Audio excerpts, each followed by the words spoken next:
476 Calamity Giant. Le comte Pouffet chargea à travers la tempête, luttant contre les vents violents, la pluie battante et les éclairs.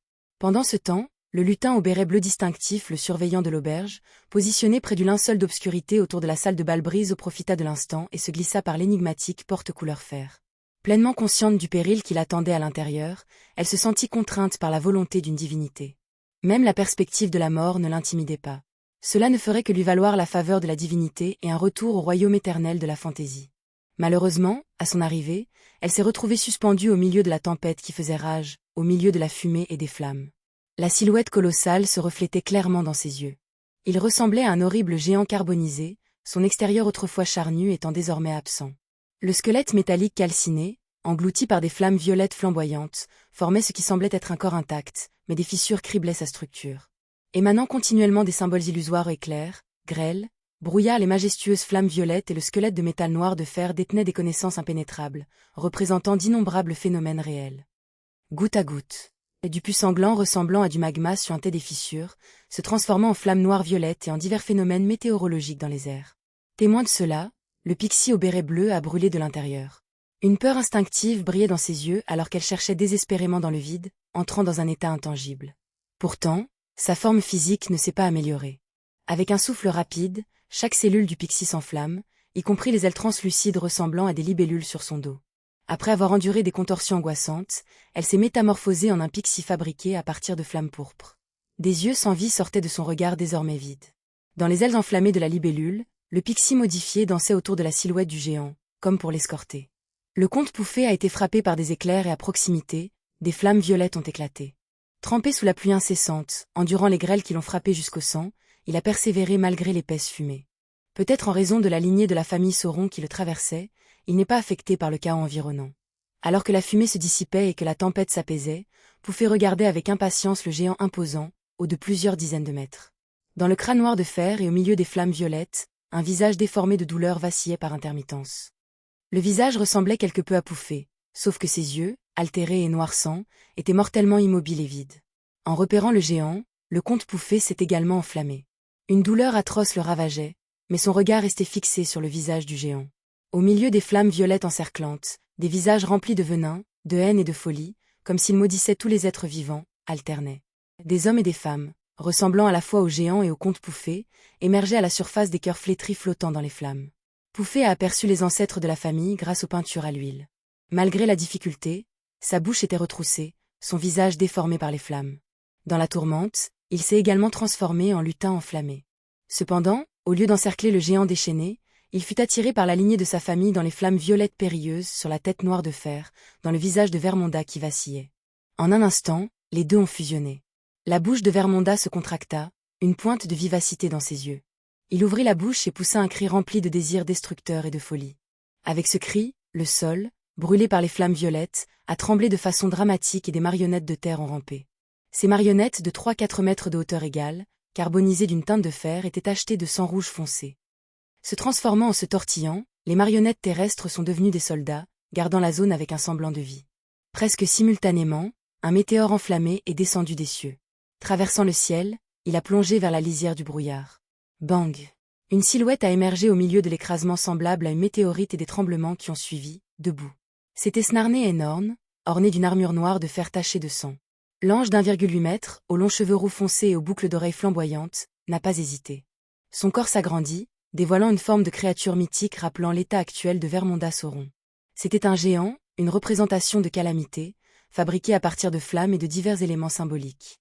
Sous l'embrasement silencieux des flammes invisibles dans le ciel, à travers la nature sauvage, Puali de Roquefort, drapée d'une élégante robe noire et d'un chapeau voilé, fixait son regard sur la ville majestueuse non loin de là. Elle n'a pas fait entrer son mari, son majordome et ses enfants dans l'auberge. Au lieu de cela, elle s'est arrangée pour qu'il quitte temporairement Trèves et résidant dans une ville de banlieue au-delà des murs de la ville. Après une brève enquête, Madame Puali a tourné son attention vers l'homme qui se trouvait à seulement 20 à 30 mètres. Bien qu'il paraisse dans la cinquantaine, ses cheveux blonds denses ne présentaient que de légères traces de gris et ses yeux bleu lac étaient clairs. Encerclant soigneusement sa bouche, la barbe encadrait ses traits inhabituellement profonds. Il était évident qu'il avait été un bel homme dans sa jeunesse. Il était l'habitant du cercle des pêcheurs, voisin Samson. Père de Roche-Louis Samson. Madame Puali reporta son regard sur la ville apparemment sans limite, sentant un appel inexplicable venant de quelque part. Elle se contractait et s'étendait progressivement, semblable à l'étreinte d'une mère oubliée depuis longtemps. Elle fit un pas en avant. Franca n'avait pas prévu de rencontrer Gardner Martin immédiatement après avoir quitté le monde miroir. En tant qu'agent infiltré pour le club du tarot et la secte des démons, elle ressentit instinctivement un pincement au cœur. L'envie de le saluer avec désinvolture avec un « quelle coïncidence » a fait surface inconsciemment. Cependant, elle n'était plus la recrue naïve de sa transmigration initiale. Ses expériences mondaines et de combat se classaient parmi l'élite de la société de recherche sur les babouins aux cheveux bouclés. Réagissant rapidement, elle a crié à Anthony Reed « canard » et, devenant invisible, s'est précipitée sur le côté. Presque simultanément, des dizaines, voire des centaines, de boules de feu blanches flamboyantes se sont matérialisées autour de Gardner Martin. Ses yeux étaient profonds, son corps vêtu d'une armure d'argent, alors que les boules de feu hurlaient et éclataient à l'emplacement précédent de Franca et Anthony Reed. Anthony, le regard fixé sur la silhouette vêtue de noir du général Philippe, entendit l'avertissement de Franca, « canard », résonner dans ses oreilles. Expérimenté, mais ne sachant pas trop à quoi s'attendre, il a suivi les conseils de son coéquipier. Ajustant son corps dans les airs, il donna un coup de pied avec les deux pieds, se précipitant vers le général Philippe sans choisir de camp.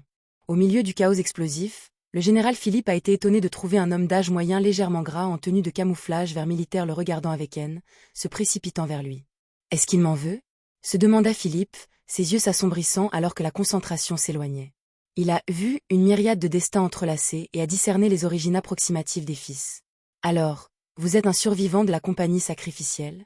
Assez chanceux pour vous échapper à l'époque, et maintenant vous osez revenir pour vous venger ?»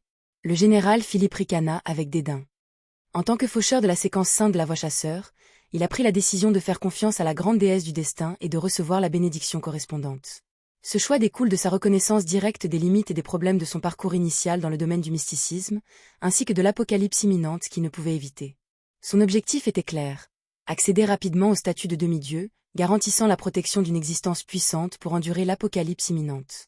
Les canaux ordinaires ne pouvaient tout simplement pas lui fournir ce dont il avait besoin. Malgré les faiblesses et les contraintes initiales du chemin de la déesse du destin, il a accepté sans hésitation. Il était intéressant de noter que l'avantage correspondant à la séquence 9, sans rêve, lui accordait simplement un état sans rêve et la capacité de ressentir le flux du destin. Par conséquent, il a perdu le potentiel d'obtenir des révélations grâce à sa spiritualité via les rêves. Séquence 8, les musiciens présentaient une légère amélioration. Dans certains mondes, les musiciens s'aveuglaient souvent pour se concentrer davantage sur la voix du destin avant de la jouer comme une symphonie.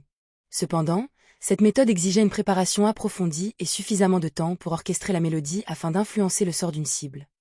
Quant aux séquences 7 et Fat et Prier, ils partageaient des similitudes essentielles avec les CR. Cependant, contrairement aux voyants, ils n'avaient pas besoin d'un médium pour percevoir ou entendre directement les révélations du destin. Par la séquence 6, le don de la déesse du destin a finalement acquis des capacités relativement puissantes. Ceux qui entrevoyaient le destin pouvaient le transmettre et avoir un impact direct sur une cible, mais chaque utilisation présentait un inconvénient majeur: un silence auto-imposé durant une période prolongée. Cette séquence était connue sous le nom de mute. Ce n'est qu'après avoir simulé sa mort et s'être libéré de son destin d'origine que le défunt de la séquence 5 n'a plus supporté les restrictions précédentes. Il pouvait désormais fonctionner relativement normalement.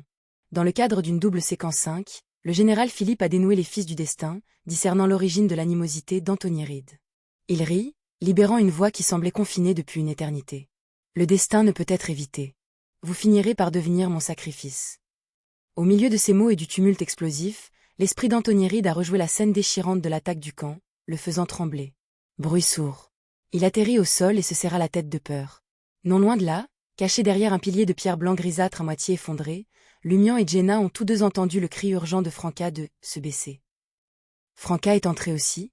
Comment a-t-elle fait? Se demanda Lumian, un sentiment d'inquiétude le parcourant.